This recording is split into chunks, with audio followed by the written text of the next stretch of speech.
आज सुनिएगा सत्यनारायण व्रत कथा। बोलिए सत्यनारायण भगवान की जय।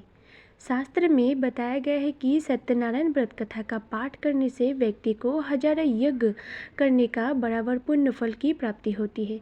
सत्यनारायण भगवान व्रत कथा में भगवान विष्णु के सत्य रूप के बारे में बताया गया है। इस व्रत का पाठ करने से घर में सुख समृद्धि का वास होता है और भगवान विष्णु की कृपा बना रहता है। आइए सुनते हैं सत्यनारायण व्रत कथा। एक समय की बात है। नैशिरण्य तीर्थ में सोनकादि 88,000 ऋषियों ने श्री सूत जी से पूछा, हे प्रभु, इस कलयुग में वेद विद्या रहित मनुष्य को प्रभु भक्ति किस प्रकार मिल सकती है तथा उनका उद्धार कैसे होगा। हे मुनि श्रेष्ठ, आप कोई ऐसा तप बताइए जिससे थोड़े ही समय में ही पुण्य मिले और मनोवांछित फल भी प्राप्ति हो। इस प्रकार की कथा सुनने की हम इच्छा रखते हैं। सर्वशास्त्र के ज्ञाता सूत जी बोले, हे वैष्णवों, मैं पूज्य, आप सभी ने प्राणियों की हित की बात पूछी है, इसलिए मैं एक ऐसा व्रत को आप लोगों को बताऊंगा जिसे नारद जी ने लक्ष्मी नारायण से पूछा था और लक्ष्मीपति ने मुनि श्रेष्ठ नारद जी से कहा था। आप सब इसे ध्यान से सुनिए। एक समय की बात है। योगीराज नारद जी दूसरे के हित की इच्छा के लिए अनेकों लोगों में घूमते हुए मृत्युलोक में आ पहुँचे। यहाँ उन्होंने अनेक योनियों में जन्म पाए। सभी मनुष्य को अपने कर्मों द्वारा अनेकों दुख से पीड़ित देखा। उनको दुख देख नारद जी सोचने लगे कि ऐसा यत्न किया जाए जिसके करने से निश्चित रूप से मानव के दुखों का अंत हो जाए। इसी विचार में मनन करते हुए वो विष्णुलोक में गए। वहाँ वो देवों के ईश नारायण की स्तुति करने लगे, जिनके हाथों में शंख, चक्र, गदा और पद्म थे। गले में वरमाला पहने हुए थे। श्रुति करते हुए नारद जी बोले, हे भगवान, आप अत्यंत शक्ति से संपन्न हैं। मन तथा वाणी भी आपको नहीं पा सकती है। आपकी आदि, मध्य तथा अंत नहीं है। निर्गुण स्वरूप सृष्टि के कारण भक्तों को दुख को दूर करने वाले हैं। आपको मेरा नमस्कार है। नारद जी की स्तुति सुन विष्णु भगवान बोले, हे मुनिश्रेष्ठ, आप मन में क्या बात है? आप किस काम के लिए पधारे हैं, उसे निसंकोच कहो। इस पर नारद मुनि बोले कि मृत्युलोक में अनेकों योनियों में जन्म मनुष्य अपने कर्मों के द्वारा अनेकों दुख से दुखी हो रहे थे। हे नाथ, आप मुझ पर दया कर रहते हैं तो बताइए कि वे मनुष्य थोड़े ही प्रयास से ही अपने दुखों से कैसे छुटकारा पा सकते हैं। श्री हरि बोले, हे नारद, मनुष्यों की भलाई के लिए तुमने बहुत ही अच्छी बात पूछी है, जिसके करने से मनुष्य मुंह से छूट जाता है। वो बात मैं तुमसे कहता हूँ, उसे सुनो। स्वर्ग लोक व मृत्यु लोक दोनों में एक दुर्लभ उत्तम व्रत है जो पुण्य देने वाला है। आज प्रेम वश होकर मैं उसे तुमसे कहता हूँ। श्री सत्यनारायण भगवान का यह व्रत अच्छी तरह विधान पूर्वक करके मनुष्य तुरंत ही यहाँ सुख भोग कर मरने पर मोक्ष प्राप्त पाता है। श्री हरि के वचन सुन नारद जी बोले कि उस व्रत का फल क्या है और उसका विधान क्या है, ये व्रत किसने किया है तथा व्रत को किस दिन करना चाहिए, सभी कुछ विस्तार से बताइए। नारद की बात सुनकर श्री हरि बोले, दुख व सुख को दूर करने वाला यह सभी स्थानों पर विजय दिलाने वाला है। मानव को भक्ति व श्रद्धा के साथ शाम को श्री सत्यनारायण की पूजा धर्म परायण होकर ब्राह्मणों व बंधुओं के साथ करनी चाहिए। भक्ति भाव से ही नैवेद्य केले का फल, घी, दूध और गेहूं का आटा सवैया ले। गेहूं के स्थान पर साथी का आटा, शक्कर तथा गुड़ लेकर वो सभी भक्ष्य योग्य पदार्थों को मिलाकर भगवान का भोग लगाए। ब्राह्मणों सहित बंधु बांधवों को भी भोजन करवाए। उससे बाद स्वयं भोजन करे। भजन कीर्तन के साथ भगवान की भक्ति में लीन हो जाए। इस तरह से सत्यनारायण भगवान का यह व्रत करने पर मनुष्य की सारी इच्छाएं निश्चित रूप से पूरी होती है। इस कलिकाल अर्थात कलियुग में मृत्युलोक में मोक्ष का यही एक सरल उपाय बताया गया है। अब सुनिए सत्यनारायण भगवान की दूसरी कथा। सूत जी बोले, हे ऋषियों, जिनसे पहले समय में इस व्रत को किया था उसका इतिहास कहता हूँ, ध्यान से सुनो। सुंदर काशीपुर नगरी में एक अत्यंत निर्धन ब्राह्मण रहता था। भूख प्यास से परेशान वो धरती पर घूमता रहता था। ब्राह्मणों से प्रेम करने वाले भगवान ने एक दिन ब्राह्मण का वेश धारण कर उसके पास जाकर पूछा, हे विप्र, नित्य दुखी होकर तुम पृथ्वी पर क्यों घूमते हो? दीन ब्राह्मण बोला, मैं निर्धन ब्राह्मण हूँ, भिक्षा के लिए धरती पर घूमता हूँ। हे भगवान, यदि आप इसका कोई उपाय जानते हैं तो बताइए। वृद्ध ब्राह्मण कहता है कि सत्यनारायण भगवान मनोवांछित फल देने वाला है, इसीलिए तुम उनका पूजन करो। इसे करने से मनुष्य सभी दुखों से मुक्ति हो जाता है। वृद्ध ब्राह्मण बनकर आए सत्यनारायण भगवान उस निर्धन ब्राह्मण को व्रत का सारा विधान बताकर अंतर्धान हो गए। ब्राह्मण मन ही मन में सोचने लगा कि जिस व्रत को वृद्ध ब्राह्मण करने को कह गया है मैं उसे जरूर करूँगा। ये निश्चित करने के बाद उसे रात में नींद नहीं आया। वो सवेरे उठकर सत्यनारायण भगवान के व्रत का निश्चय कर भिक्षा के लिए चला गया। उस दिन निर्धन ब्राह्मण को भिक्षा में बहुत धन मिला, जिससे उसने बंधु बांधवों के साथ मिलकर श्री सत्यनारायण भगवान का व्रत संपन्न किया। भगवान सत्यनारायण का व्रत संपन्न करने के बाद वो निर्धन ब्राह्मण सभी दुखों से छूट गया और अनेकों प्रकार से संपत्तियों से युक्त हो गया। उसी समय से यह ब्राह्मण हर माह इस व्रत को करने लगा। इस तरह से सत्यनारायण भगवान के व्रत जो मनुष्य करेगा वो सभी प्रकार के पापों से छूटकर मोक्ष को प्राप्त होगा। जो मनुष्य इस व्रत को करेगा वही भी सभी दुखों से मुक्त हो जाएगा। सूत जी बोले कि इस तरह से नारद जी से नारायण जी का कहा हुआ श्री सत्यनारायण व्रत को मैंने तुमसे कहा। हे विप्र, मैं अब और क्या कहूँ? ऋषि बोले, हे मुनिवर, संसार में उस विप्र से सुनकर और किस किसने इस व्रत को किया है, हम सब इस बात को सुनना चाहते हैं। इसके लिए हमारे मन में श्रद्धा का भाव है। सूत जी बोले, हे मुनियों, जिसने इस व्रत को किया है वे सब सुनो। एक समय वही विप्र धन व ऐश्वर्य के अनुसार अपने बंधु बांधवों के साथ इस व्रत को करने को तैयार हुआ। उसी समय एक लकड़ी बेचने वाला बूढ़ा आदमी आया और लकड़ियां बाहर रखकर अंदर ब्राह्मण के घर में गया। प्यास से दुखी और लकड़हारा उनको व्रत करते देख विप्र को नमस्कार कर पूछने लगा कि आप यह क्या कर रहे हैं? तो उन्होंने बताया कि व्रत कर रहा हूँ तथा इसे करने से क्या फल मिलेगा, कृपया मुझे भी बताइए। ब्राह्मण ने कहा कि सब मनोकामनाओं को पूरा करने वाला यह सत्यनारायण भगवान का व्रत है। इनकी कृपा से ही मेरे घर में धन धान्य आदि की वृद्धि हुई है।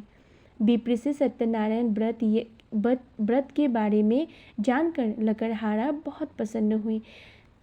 चंद्रमित लेकर वो प्रसाद खाने के बाद वो अपने घर गया। लकड़हारे ने अपने मन में संकल्प किया कि आज लकड़ी बेचने से जो धन मिलेगी उसी से श्री सत्यनारायण भगवान का उत्तम व्रत करूँगा। मन में इस विचार को ले बूढ़ा आदमी सिर पर लकड़ियाँ रख उस नगर में बेचने गया जहाँ धनी लोग ज़्यादा रहते हैं। उस नगर में उसे अपनी लकड़ियों का दाम पहले से 4 गुना अधिक मिला। बूढ़ा प्रसन्नता के साथ दाम लेकर केले, शक्कर, घी, दूध, दही और गेहूं का आटा ले और सत्यनारायण भगवान के व्रत की अन्य सामग्री लेकर अपने घर गया। वहां उसने अपने बंधु बांधवों को बुलाकर विधि विधान से सत्यनारायण भगवान का पूजन और व्रत किया। इस व्रत के प्रभाव से वो बूढ़ा लकड़हारा धन पुत्र आदि से युक्त होकर संसार के समस्त सुख भोग अंतकाल में बैकुंठ धाम चला गया। से बोलिए श्री सत्यनारायण भगवान की जय। सत्यनारायण भगवान व्रत की कथा की तीसरा अध्याय। सूत जी बोले, हे श्रेष्ठ मुनियों, अब आगे की कथा सुनो। पहले समय की उल्कामुख नाम का एक बुद्धिमान राजा था। वो सत्यवक्ता और जितेंद्रिय था। प्रतिदिन देव स्थानों पर जाता और निर्धनों को धन देकर उनके कष्ट दूर करता था। उसकी पत्नी कमल के समान मुख वाली तथा सती सावित्री थी। भद्राशिला नदी के तट पर उन दोनों ने श्री सत्यनारायण भगवान का व्रत किया। उसी समय साधु नाम का एक वैश्य आया। उसके पास व्यापार करने के लिए बहुत सा धन भी था। राजा को व्रत करते देखकर वो विनय के साथ पूछने लगा कि हे राजन, भक्ति भाव से पूर्ण होकर आप ये क्या कर रहे हैं? मैं सुनने की इच्छा करती हूँ, आप मुझे बताइए। राजा बोले, हे साधु, आपने बंधु बांधवों के साथ पुत्रादि की प्राप्ति के लिए एक महाशक्तिमान सत्यनारायण भगवान का व्रत का पूजन कर रहा हूँ। राजा के वचन सुन साधु आदर से बोले, हे राजन, मुझे इस व्रत का सारा विधान कहिए। आपकी कथा अनुसार मैं भी इस व्रत को करूँगा। मेरी भी संतान नहीं है और इस व्रत को करने से निश्चय रूप से मुझे संतान की प्राप्ति होगी। राजा से व्रत का सारा विधान सुन व्यापार से निवृत्त हो वो अपने घर गया।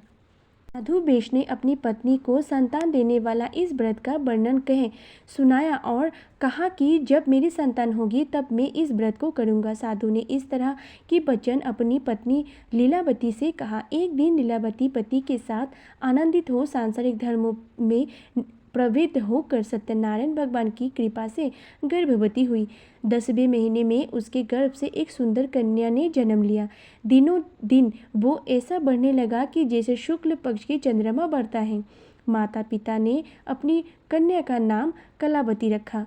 एक दिन लीलावती ने मीठे शब्द में अपने पति को याद दिलाया कि आपने सत्यनारायण भगवान के जिस व्रत को करने का संकल्प किया था उसे करने का समय आ गया है। अब इस व्रत को करिए। साधु बोले, हे प्रिय, इस व्रत को मैं उसके विवाह पर करूँगा। इस प्रकार अपनी पत्नी को आश्वासन देकर वो नगर को चला गया।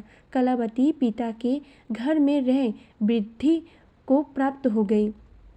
साधु ने एक बार नगर में अपनी कन्या को सखियों के साथ देखा तो तुरंत ही दूत को बुलाया और कहा कि मेरी कन्या के योग्य वर देखो। साधु की बात सुनकर दूत कंचन नगर में पहुंचा और वहां देखभाल कर लड़की के सुयोग्य लड़की को देख साधु ने बंधु बांधवों को बुलाकर अपनी पुत्री की विवाह करा दिया। लेकिन दुर्भाग्य की बात है कि साधु ने अभी भी सत्यनारायण भगवान का व्रत नहीं किया। इस पर श्री भगवान क्रोधित हो गए और श्राप दिया कि साधु को अत्यंत दुख मिले। अपने कार्य को कशुल साधु बने जमाई को लेकर समुद्र के पास स्थित होकर रत्नासापुर नगर में गया। वहां जाकर दामाद ससुर दोनों मिलकर चंद्रकेतु राजा के नगर में व्यापार करने लगे। एक दिन भगवान सत्यनारायण की माया से एक चोर राजा का धन चुराकर भाग रहा था। उसने राजा के सिपाहियों को अपना पीछा करते देख चुराया हुआ धन वहां रख दिया जहां साधु अपनी जमाई के साथ ठहरा हुआ था। राजा के सिपाहियों ने साधु वेश के पास राजा का धन पड़ा देख तो वो ससुर जमाई दोनों को बांधकर प्रशंसता से राजा के पास ले गए और कहा कि उन दोनों चोरों हम पकड़ लाए हैं, आप आगे की कार्यवाही की आज्ञा दें। राजा की आज्ञा से उन दोनों को कठिन करवाहा में डाल दिया गया है और उनका सारा धन भी उनसे छीन लिया गया है। श्री सत्यनारायण भगवान से श्राप से साधु की पत्नी भी बहुत दुखी हुई। घर में जो धन रखा था उसे चोर चुरा ले गया। शारीरिक तथा मानसिक पीड़ा वो भूख प्यास से अति दुखी हो अन्न की चिंता में कलावती के ब्राह्मण के घर गई। वहाँ उसने सत्यनारायण भगवान का व्रत होने देखा कि फिर कथा भी सुनी। वो प्रसाद ग्रहण कर वो रात को घर वापस आई। माता के कलावती से पूछा कि हे पुत्री, अब तक तुम कहाँ थे? तेरे मन में क्या है? कलावती ने अपनी माता से कहा, हे माता, मैंने एक ब्राह्मण के घर में श्री सत्यनारायण भगवान का व्रत देखा है। कन्या के वचन सुन लीलावती भगवान के पूजन की तैयारी करने लगी। लीलावती ने परिवार व बंधुओं सहित सत्यनारायण भगवान का पूजन किया और उनसे वर मांगा कि मेरे पति तथा जमाई शीघ्र घर आ जाएं। साथ ही ये भी प्रार्थना की कि हम सब आपका अपराधी का क्षमा करें। श्री सत्यनारायण भगवान इस व्रत से संतुष्ट हो गए और राजा चंद्रकेतु को सपने में दर्शन दे के कहा कि हे राजन, तुम उन दोनों वेश्यों को छोड़ दो और तुमने उनका जो धन लिया है उसे वापस कर दो। अगर ऐसा नहीं करेगा तो मैं तुम्हारा धन, राज्य व संतान सभी को नष्ट कर दूंगा। राजा को ये सब कहकर वो अंतर्धान हो गए। प्रातःकाल राजा ने अपना सपना सुनाया। फिर बोले कि बनिक पुत्र को कैद से मुक्त कर सभा में ले आओ। दोनों ने अति ही राजा को प्रणाम किया। राजा मीठी वाणी में बोले, हे महानुभावों, भाग्यवश ऐसा कठिन दुख तुम्हें प्राप्त हुआ है, लेकिन अब तुम्हें कोई भय नहीं है। ऐसा कहे राजा ने उन दोनों को नए वस्त्रभूषण भी पहनाया और जितना धन उनका लिया था उसे दुगना धन वापस कर दिया। दोनों वैश्य अपने घर को चले गए। श्री सत्यनारायण भगवान की तीसरी अध्याय संपूर्ण। बोलिए श्री सत्यनारायण भगवान की जय। सूत जी बोले, वैश्य ने मंगलचार कर अपनी यात्रा आरंभ की और अपनी नगर की ओर चल दिए। उनके थोड़े दूर जाने पर एक ठंडी वेशधारी सत्यनारायण ने उनसे पूछा, है साधु, तेरी नाव में क्या है? अभिमानी बनिक हंसता हुआ बोला, हे डंडी, आप क्यों पूछते हो? क्या धन लेने की इच्छा है? मेरी नाव में तो बेल वो पत्ते भरे हुए हैं। वेश के कठोर वचन सुन भगवान बोले, तुम्हारा वचन सत्य है। डंडी ऐसा वचन कहे वहां से दूर चले गए। कुछ दूर जाकर समुद्र के किनारे बैठ गए। डंडी के जाने के बाद साधु वेश ने नित्य क्रिया के पश्चात नाव को ऊंची उठते देखकर अचंभा मना और नाव में बेल पत्ते आदि देख वो मूर्छित हो जमीन पर गिर गया। मुर्जा खुलने पर ये अत्यंत शोक में डूब गया। तब उसका दामाद बोला कि आप शोक न मनाइए, ये डंडी का शाप है, इसीलिए हमें उनकी शरण में जाना चाहिए, तभी हमारी मनोकामनाएं पूरी होगी। दामाद की बात सुनकर वो डंडी के पास पहुंचा और अत्यंत भक्ति भाव नमस्कार करके बोला, मैंने आपसे जो जो असत्य वचन कहे थे उसके लिए मुझे क्षमा कर दे। ऐसा कहकर महान शोकातुर हो रोने लगा। तब डंडी भगवान बोले, हे बनिक पुत्र, मेरी आज्ञा से बार बार तुम्हें दुख प्राप्त हुआ है, तू मेरी पूजा से विमुख हुआ। साधु बोला, हे भगवान, आपकी माया से ब्रह्मा आदि देवता भी आपके रूप को नहीं जानते, तब मैं अज्ञानी कैसे जान सकता हूँ? आप प्रसन्न होइए, अब मैं सामर्थ्य के अनुसार आपकी पूजा करूँगा। मेरी रक्षा करो और पहले की समान नौका में धन भर दो। साधु वेश की भक्ति पूर्वक वचन सुनकर भगवान प्रसन्न हो गए और उसकी इच्छा अनुसार वरदान देकर अंतर्धान हो गए। ससुर जमाई जब नाव पर आए तो नव धन से भरी हुई थी। फिर वही अपने अन्य साथियों के साथ सत्यनारायण भगवान का पूजन कर अपने नगर को चल दिए। जब नगर के नज़दीक पहुँचे तो दूत को घर पर खबर करने के लिए भेज दिया। दूत साधु की पत्नी को प्रणाम कर कहता है कि मालिक अपने दामाद सहित नगर के निकट आ गए हैं।